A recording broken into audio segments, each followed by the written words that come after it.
महाकुंभ के इस विशेषांक में जो आज तीसरा एपिसोड है, उसमें हम मुख्य खबरों पर आज विषय केंद्रित करेंगे।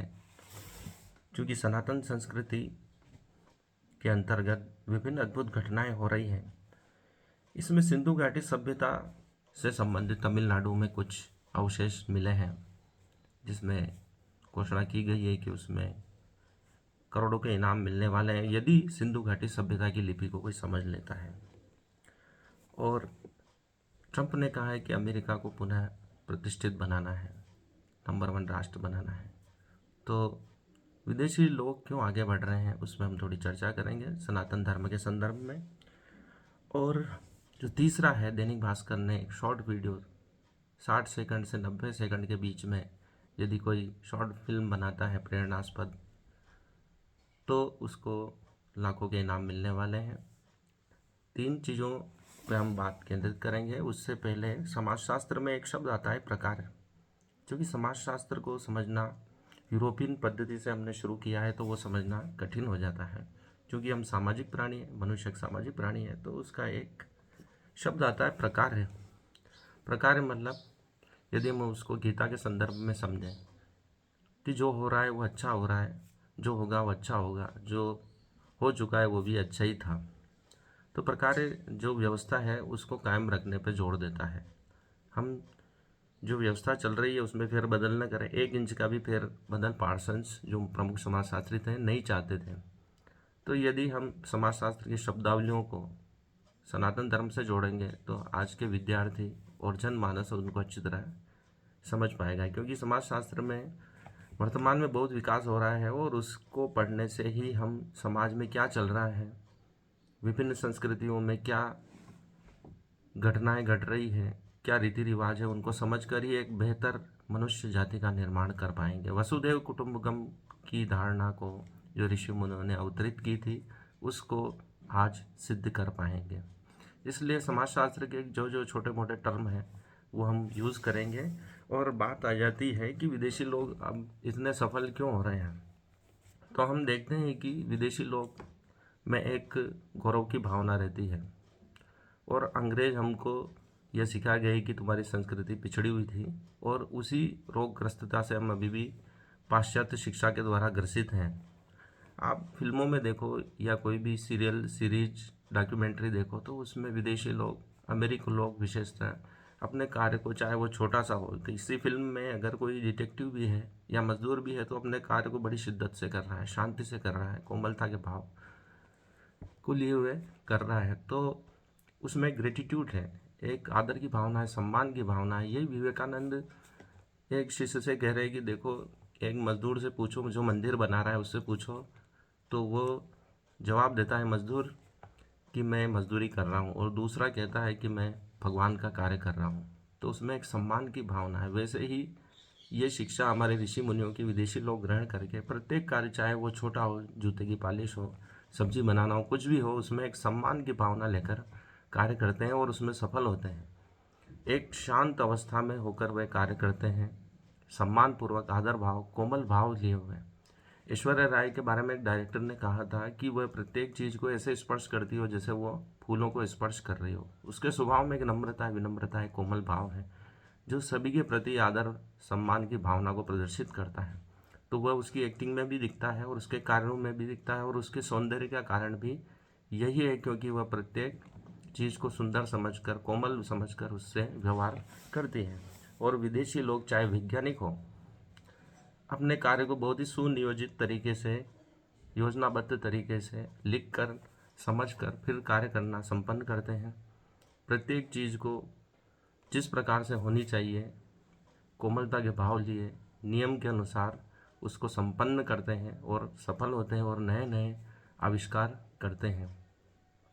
ओशो के आश्रम में भी यही सिखाया जाता था कि आप कार्य को कैसे करें। पूरे विश्व समुदाय में चाहे भोजन करना हो या कोई भी कार्य करना हो, उसकी पद्धतियों का विकास किया जा रहा है।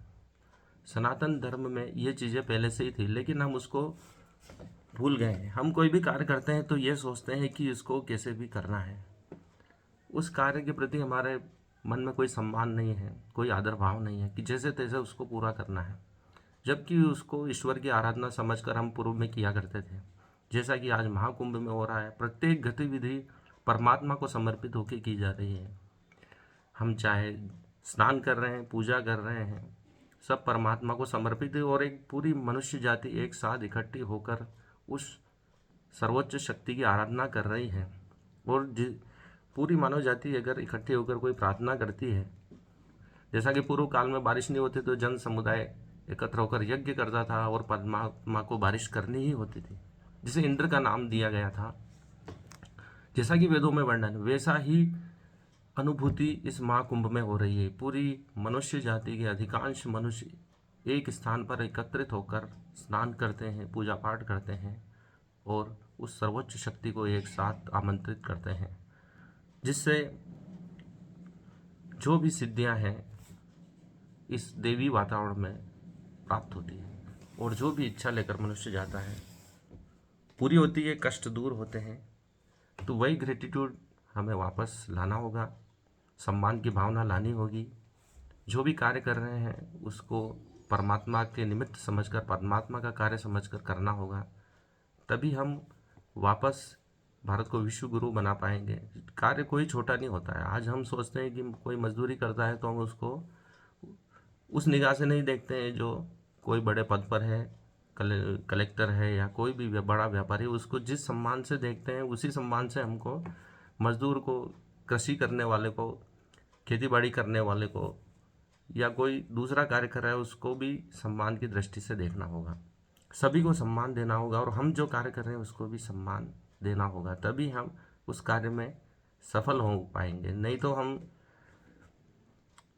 एक विदेशी ने कहा था कि अपने दिन की शुरुआत अपने बिस्तर की घड़ी करने से करो, और उसको भी इतनी बढ़िया तरीके से घड़ी करो ताकि आपका पूरा दिन अच्छा निकले। क्योंकि आप उठते ही अगर अच्छा कार्य करेंगे, अपने मन में कोमलता का भाव लाते हुए आप अपने बिस्तर को कोमल भाव से छुएं, प्रेम से छुएं और उसकी घड़ी करें, तो वो प्रेम, करुणा, दया दिन भर आपके मनोमस्तिष्क में, आत्मा में प्रवेश करेगी और पूरा जीवन आपका आनंदित होकर गुजरने लगेगा। तीसरी चीज़ जो न्यूज़ में है कि एक शॉर्ट फिल्म जो दैनिक भास्कर अखबार के द्वारा आयोजित की रही, 15 जनवरी तक उसकी प्रविष्टि की जाना है। उसमें प्रेरक प्रसंग PDF के रूप में दिए गए हैं। कोई भी प्रसंग आप चयन करके उस पर शॉर्ट फिल्म बना सकते हैं और लाखों के इनाम जीत सकते हैं। ये एक अच्छी शुरुआत है, सकारात्मक विचारों को लेकर शुरुआत है। ये 3-4 खबरें जो पॉजिटिव थी मैंने दी है। और सिंधु घाटी सभ्यता की जो लिपि के बारे में मैंने कहा था, तो लिपि को पढ़ने के लिए आप भी प्रयास कर सकते हैं, YouTube पे सर्च कर सकते हैं और जितनी भी भाषाएं उससे तुलना कर सकते थे। मिस्र में की जो प्राचीन लिपि को कोई नहीं पढ़ पाया था, लेकिन उसको पढ़ने के लिए नेपोलियन को एक पत्थर का टुकड़ा मिला था जिस पे मिस्र की लिपि के साथ यूरोप की दूसरी भाषाओं में भी लिखी हुई थी और एक ही बात को अलग अलग भाषाओं में लिखा गया था, इसलिए उसको पढ़ पाया गया। लेकिन सिंधु घाटी सभ्यता के साथ समस्या यह है कि उस लिपि के साथ कोई दूसरी अन्य भाषा के अनुवाद नहीं मिलते हैं या ऐसा कोई प्रसंग सिंधु घाटी सभ्यता का नहीं मिलता है जो किसी यूरोपीय भाषा या दूसरे देशों की भाषा या अपने ही भारत की किसी राज्य की भाषा उसके साथ अनुवादित मिली हो। लेकिन कुछ विद्वान लिपि पढ़ने वाले कहते हैं कि ये ब्राह्मी लिपि से मिलते जुलते शब्द हैं और तमिलनाडु की जो प्राचीन भाषा है तमिल, उससे मिलते जुलते उसमें लिपि है।